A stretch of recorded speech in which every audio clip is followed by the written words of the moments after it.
Okay, it's September 22nd, 2024. I got my dad here. He's going to tell us about his hunting growing up, and then when he also when he went elk hunt or moose hunting and got his moose. So why don't you start with your early hunts? Just tell us a little bit about him, just for a minute or two. Yeah, and I had just been married a couple of years. We'd gone deer hunting a couple of times, between the two of us, and well, Merrill Barrett went with me on one of those deer hunts. Mm-hmm. Mom and Merrill's fiance stayed in camp. That's the only time Mom had ever fired her deer rifle with a big 303 British rifle. That's about the same as a 30-40 Craig. And that darn squirrel was really dead after she shot it. Why don't you tell me first about your first deer hunts? You went hunting with somebody in your ward or something? I was painting with my dad, and Bishop Heiner sold paint. He was a representative for a paint company, and he was the one that sold paint and took our orders and so forth. And he took me out deer hunting for, I think, the first real time, and we hunted somewhere in the area of Park City. Park City was not the Park City we see now, and back then it was any deer. So we're going up the mountain, and I saw a deer, and I took aim with my 300 Savage, which I had bought a couple of years earlier. No scope. And took the top of his head off. Oh my. And this is a little yearling, or? It was, we call, best description is a button buck. Is that a 5-month-old or a 1.5 old? Probably not even a 1.5 years. It's a button buck. All right, Dad. Antlers are this big. Carried out with one hand, huh? Whatever. And the following year I went out with Bishop Heiner again. I guess we're hunting the same place. And I got another deer just like it in the same place. Exactly like it. Another button buck. He says, "You got to quit shooting those little babies. Come up here, up the mountain, you start hunting, you see your big buck." And is this when you're like 16 or 17 or what? Yeah, 16 or something like that. And he's all of a sudden a big old 4-point goes running by us. He says, "Now that's the kind you want." And I tried chasing it. And Bishop Heiner says, "No sense chasing those things. You're never going to catch them." Yeah. But anyhow, those were my first years hunting. And after Mom and I got married, I decided I got to try for a moose. I'd already, previous years, I had gone hunting with Bishop Heiner for elk. I had an elk permit, and he didn't. I didn't get an elk, but there we are with a moose hunt. And it was really strange, is your chances of getting a moose or permit, it was terrible, because it's one chance out of 47. Right. 47 to 1 to draw a moose permit. Back then, the only place there was in Utah was up in the Uinta Mountains. And they issued 15 permits. I had one. First try yet. Odds of 47 to 1, and I get, on the first try, I get a moose permit. And so we went up with LeGrand. He went with us. We set up camp somewhere there along the Mirror Lake Highway. And LeGrand and I, we went over towards Whitney Reservoir. There's a little river runs down the valley there, and we started looking around there.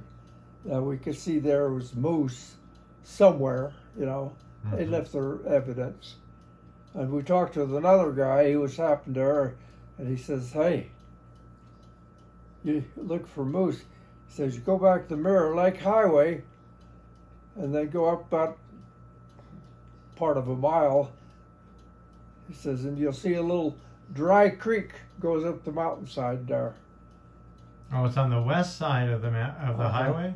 Yeah, on the west side. Okay. And go up.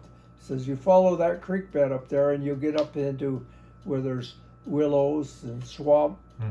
And so we decided, oh, we'll do that. We went. We got out. We started following that creek bed. We're not in the creek. We're next to it. Yeah. And we're about 200 yards from the truck. In my Jeep, we're about 200 yards from my Jeep, and all of a sudden, thunder clapping. It's a bull moose, and I'm not exaggerating. He spread about like that. Comes out of that creek bed with a cow and a calf behind him. Yeah. And anybody who thinks of those big lumbering old animals don't know how to run. They can hit 30 to 40 miles an hour, and they come up out of that creek bed full speed. I had my gun. I probably had it slung over my shoulder, grabbed my gun. By the time I got it up with the safety off, he was over the hill. That's how fast they left. So we hunted around. First I tried following that moose for a long time, following his tracks, and we could hear him still running away from us. We lost his tracks. I gave it up. So we thought we'd just go cross country back to that creek bed and get up there. And we're going through the forest there. It's beautiful forest. And I said to LeGrand, hey, there's a moose down there, bedded down there. I'm going to see if I can get closer with my camera, take a picture. So I'm sneaking down there, trying to sneak down there, and she gets up. She had nothing to do with me. She has triplets with her, 3 calves. Wow. She disappeared into the forest. That's probably pretty rare for one of those to have any Triplets of those. is rare. For an elk or deer, huh? Single burst and twins. A lot of moose, yeah.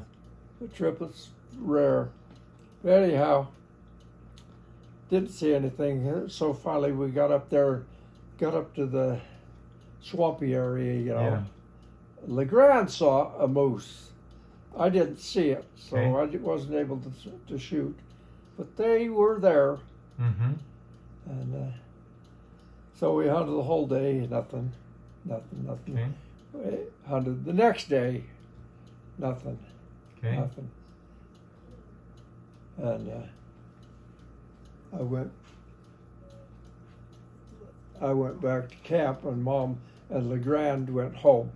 And that's when Mom said I was sick? Yeah, this by the way, was Rod's first hunt that he went with his father. I was 6 months old. Yeah, Rod was 6 months old, and his older sister was 1.5 years. So, anyhow, I hunted through there in that area. It was good territory because there were moose there. And I hunted for another 2 or 3 days. And took him and me home. Yes, that's what I said. He took you home. Yeah. And so, long about Wednesday, Tuesday or Wednesday, I decided, okay, it's time for me to go. So I rolled up my camp, put it in the Jeep, and as I was heading up the canyon, I passed that creek bed, and I thought, I'm going to go through there once more while I'm here, make sure. I went up through it there, and I was heading I'd got through a lot of it, and I thought got to a point where I usually would turn down and head back to that creek bed and go back to the car. And a bull moose jumps out in front of me and runs up into the trees. And I can see it's a bull. I can see his antlers there. He's in the brush, in the trees. I can see it. So I put one in him, and he runs off about 100 yards. And I run with him to keep the distance. Stayed 100 yards from him, and he stops and looks around to see if he's being followed. He's got a bullet in, by the way. Yeah. So I put another one in him.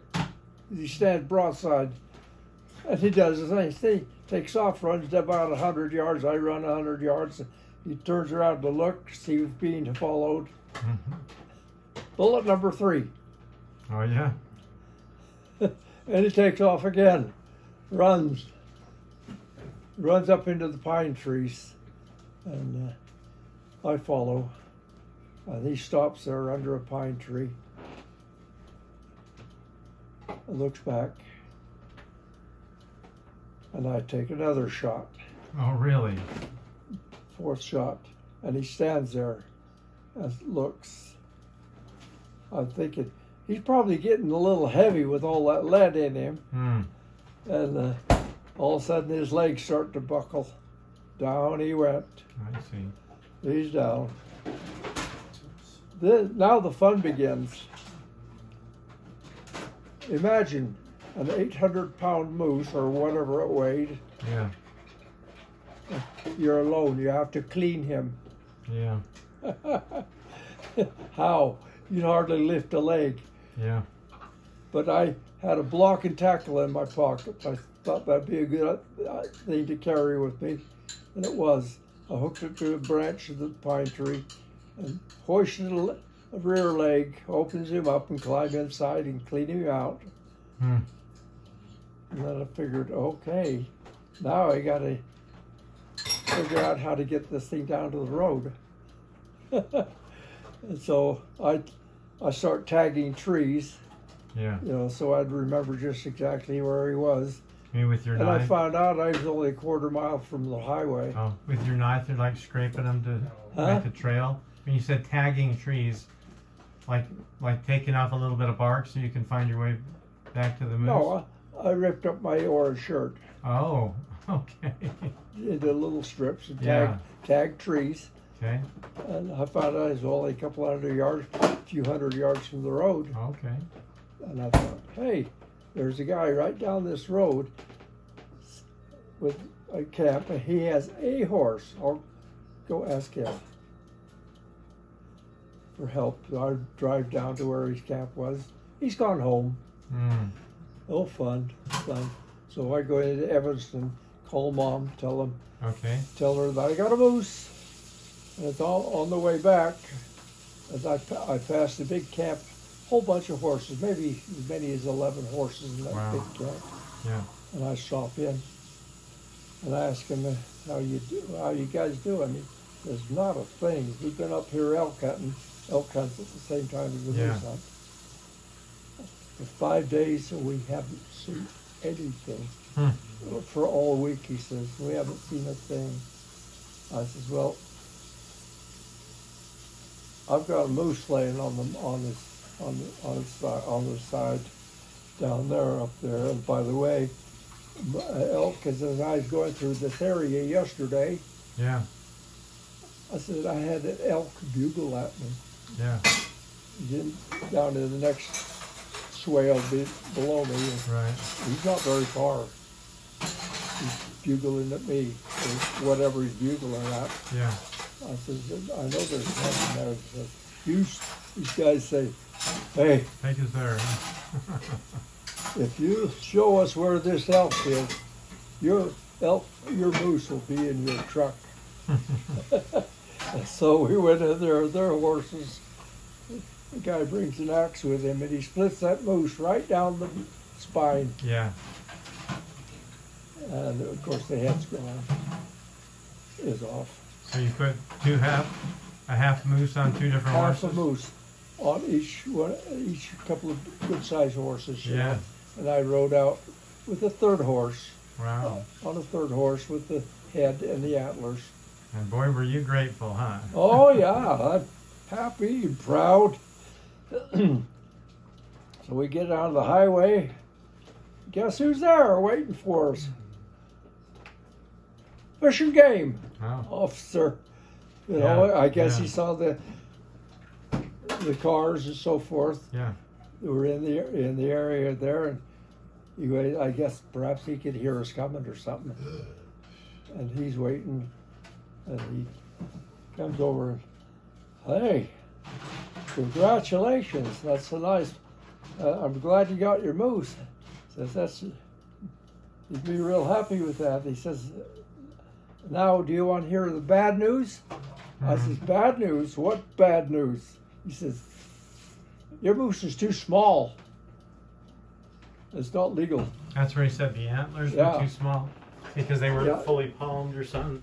I'm gonna just get I had this mounted for Dad a few years ago on this board. I mean, this is like 30 inches across.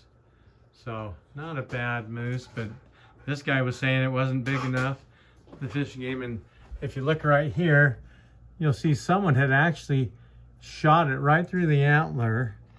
And that wouldn't have been Dad because it was healing. So it obviously happened before Dad, When it was in you know, Velvet. weeks or so, maybe months, but weeks was it? before Dad shot it. Anyhow, Yeah. so I says, oh, you got to be kidding. I says, I saw that thing and it ran into the trees, and Yeah. I could see there's a bull Yeah. because it was antlers. I says, I've been hunting out here hard for 5 days, and finally I see one to shoot, and I shoot it.